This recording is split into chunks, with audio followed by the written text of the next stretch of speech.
आइए एक्सरसाइज 8.1 में question number 11 का फर्स्ट पार्ट सॉल्व करते हैं।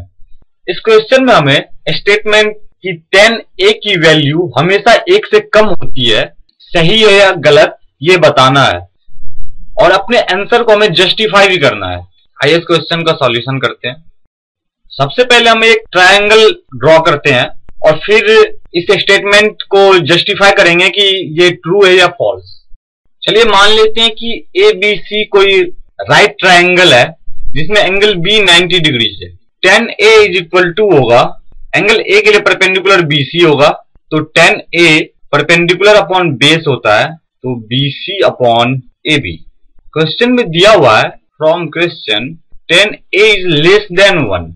अगर BC की वैल्यू AB से ज्यादा होगी तो ये स्टेटमेंट फॉल्स हो जाएगा।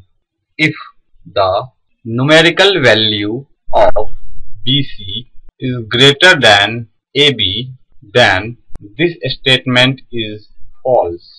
In other words, if perpendicular is greater than its base, then this statement is false.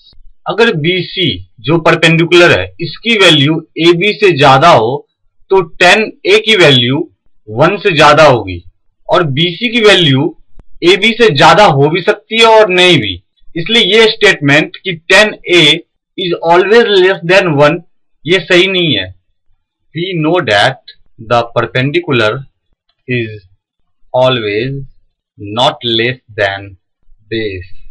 Therefore, the statement 10A is always less than 1 is false.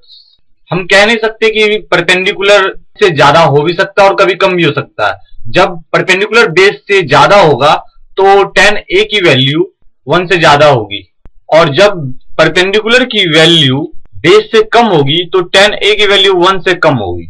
इसलिए ये स्टेटमेंट ट्रू नहीं है कि 10A की वैल्यू ऑलवेज 1 से कम होगी।